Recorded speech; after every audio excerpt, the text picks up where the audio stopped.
Hello viewers, ਕਿਵੇਂ ਹੋ? ਸਭ ਵਧੀਆ ਹੋ? ਠੀਕ ਠਾਕ ਹੋ? ਤੇ ਵੀਵਰ ਅੱਜ ਤੁਹਾਨੂੰ ਦਿਖਾਉਂਦੇ ਹਾਂ ਅਸੀਂ ਕਿ ਕਿਸਾਨ ਕਿਵੇਂ ਖੇਤੀਬਾੜੀ ਕਰਦੇ ਨੇ ਔਰ ਕਿਵੇਂ ਉਹਨਾਂ ਦਾ ਜ਼ਰੀਆ ਆਮਦਨ ਕਿਵੇਂ ਉਹਨਾਂ ਦਾ ਨਿਕਲਦਾ ਹੈ ਇੱਥੋਂ ਖੇਤੀਬਾੜੀ ਚੋਂ।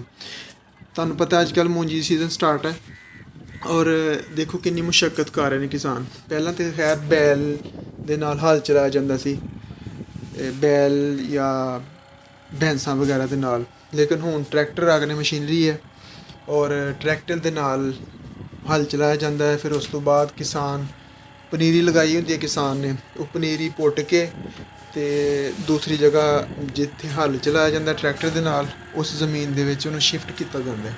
ਔਰ ਬੜਾ ਹੀ ਜ਼ਿਆਦਾ ਜਿਹੜਾ ਮੁਸ਼ੱਕਤ ਵਾਲਾ ਕੰਮ ਹੁੰਦਾ ਹੈ। ਦੇਖੋ ਤੁਸੀਂ, ਉਹ ਬੱਚੇ ਲੈ ਕੇ ਜਾ ਰਹੇ ਨੇ, ਪਨੀਰੀ ਲੈ ਕੇ ਜਾ ਰਹੇ ਨੇ, ਹੁਣ ਇਹਨੂੰ ਲਗਾਉਣਗੇ, ਮੂੰਜੀ ਲਗਾਉਣਗੇ ਜੀ। ਫਿਰ ਉਸ ਤੋਂ ਬਾਅਦ ਬੜੀ ਜ਼ਿਆਦਾ ਮੁਸ਼ੱਕਤ ਦੇ ਨਾਲ ਉਹਨੂੰ ਪਾਲਣਗੇ, ਠੀਕ ਹੈ ਜੀ। ਫਿਰ ਫਲ ਲੱਗੇਗਾ ਅੱਲਾਹ ਤਾਲਾ ਤੋਂ ਉਮੀਦ ਰੱਖ ਕੇ। ਇਸ ਤਰ੍ਹਾਂ ਕਿਸਾਨ ਇੰਨੀ ਮੁਸ਼ੱਕਤ ਦੇ ਨਾਲ ਕੰਮ ਕਰਦੇ ਨੇ। ਵੀਡੀਓ ਪਸੰਦ ਆਈ ਤਾਂ ਜ਼ਰੂਰ ਕਮੈਂਟਸ ਵਿੱਚ ਮੈਨੂੰ ਦੱਸਣਾ ਤੁਹਾਨੂੰ ਕਿਵੇਂ ਲੱਗਿਆ। ਥੈਂਕ